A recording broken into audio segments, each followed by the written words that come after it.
Hello, Radhe Radhe ji. कैसे हैं आप सब? मैं सब ठीक हूँ, आप सब ठीक होंगे। मैं हाथ जोड़ के अपने गौ माता से यही चाहती हूँ कि गौ माता आप सब अपने बच्चों पर, अपने भक्तों पर कृपा बनाए रखें। और हमारी गौ माता बहुत ममतामयी, करुणामयी, दयालु है। माँ सब पर अपनी कृपा लुटाती हैं, ममता लुटाती हैं। माँ ही एक ऐसी होती है जो अपने बच्चों का भला चाहती हैं।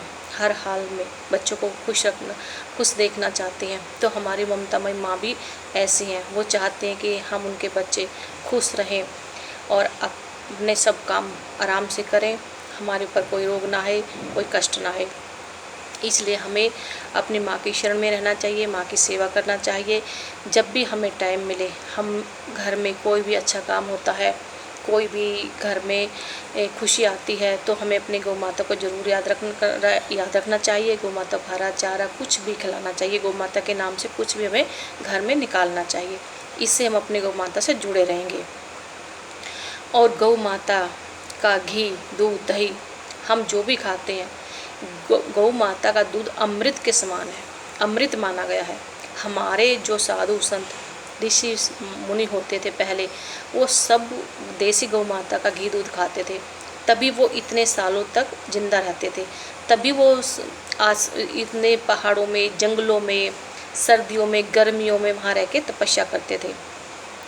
गौ माता का दूध जो होता है वो अमृत है। क्योंकि अमृत इसलिए है क्योंकि 33 करोड़ देवता हमारी देसी गौ माता के अंदर विराजमान है। और जो भी हम लोग देसी गौ माता का दूध पीते हैं, घी खाते हैं, छाछ पीते हैं, मक्खन खाते हैं, तो हमारे शरीर की कई बीमारियां ठीक हो जाती हैं। आपके अगर आँखों में दर्द है, आँखों में रड़का चल रहा है, आँखें लाल हो जाती है मसलने से, तो आपने क्या करना है, देसी गौ माता का घी लेना है और एक एक ड्रॉप दोनों आँखों में डालनी है। 3-4 दिन तक आप कंटिन्यू रखिए और आपकी आँखों में आराम हो जाएगा, रड़का भी नहीं चलेगा, आँखें लाल भी नहीं होंगी। आँखों की जो रोशनी है वो भी आपकी ठीक हो जाएगी। उसके बाद अगर आपके नाक की हड्डी बढ़ गई है, नाक में दर्द है, कोई दिक्कत हो गई है नाक में, तो एक एक बूंद नाक में डाल लीजिए। 3-4 दिन तक डालिए, आपकी नाक की हड्डी बढ़ गई है वो भी ठीक हो जाएगी, नाक में दर्द है वो भी ठीक हो जाएगा।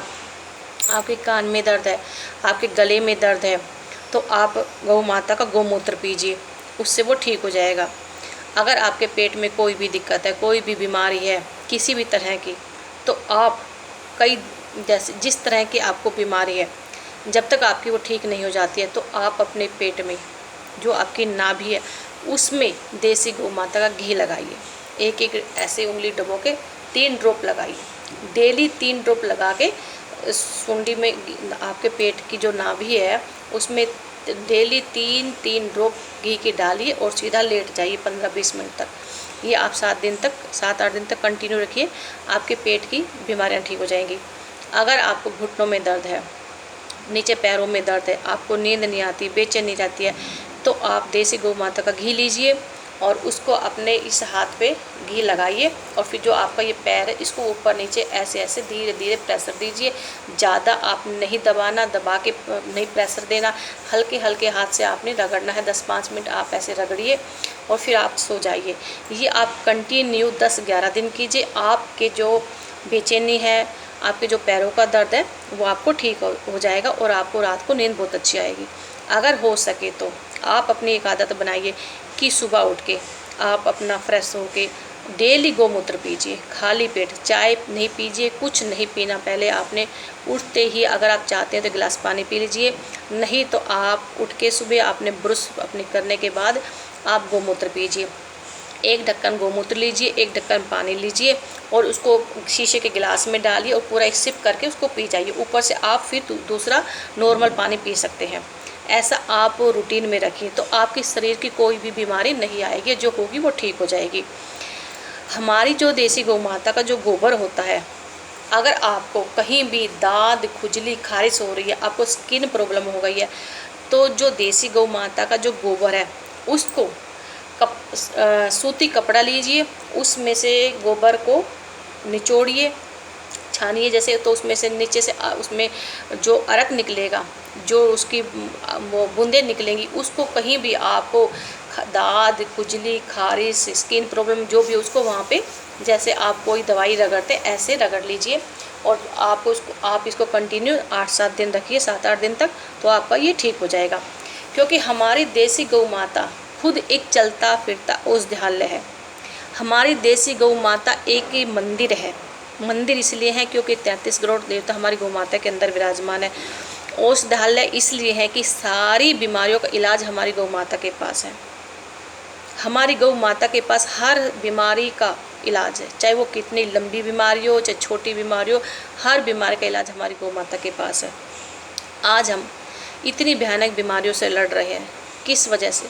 आज हमारी गौ माता रोड पे चल रही है, भूखी प्यासी रोड पे है, फिर रही है। लोग उस गौ माता के पीछे भाग रहे हैं, मारने के लिए, काटने के लिए। गौ माता त्राही त्राही मचा के भाग रही है कि कोई तो मुझे बचा लो, कोई तो मुझे बचाओ। मेरे ही बच्चे जिसको मैंने अपना दूध पिलाया अमृत के समान, वही आज मुझे मार रहे हैं।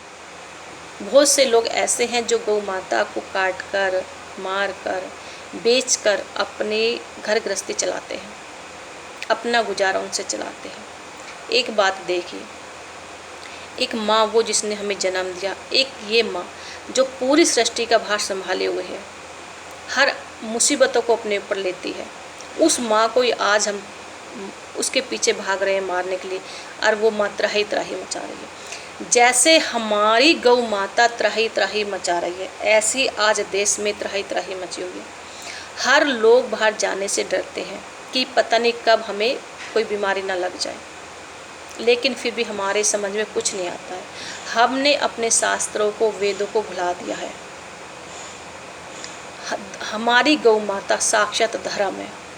जब गौ माता ही नहीं रहेगी तो हमारे वेद, पुराण, शास्त्र, हमारा धर्म कैसे रहेगा, कैसे बचेगा? अभी तो ये बीमारी है, अगर ऐसे ही चलता रहा, हमने अपनी गौ माता की तरफ ध्यान नहीं दिया, उनको नहीं बचाया, उनकी रक्षा नहीं करी, तो आगे पता नहीं क्या क्या होने वाला है। क्योंकि जब तक गौ माता का खून धरती पर गिरता रहेगा, तब तक इस देश में त्राही त्राही होती रहेगी।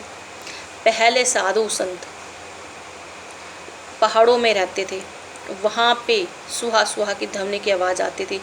देसी गौ माता का गोबर, उसमें हवन जो करते थे, उसमें देसी गौ माता का घी डालते थे, देसी गौ माता के गोबर से बने उपले डालते थे, जिससे वातावरण शुद्ध होता था। आज वो कुछ नहीं हो रहा है। तो इसीलिए आज हम घोर भयानक स्थिति से गुजर रहे हैं, और फिर भी हमें कुछ समझ में नहीं आ रहा है। आज के लिए बस इतना ही। राधे राधे। गौ माता की जय।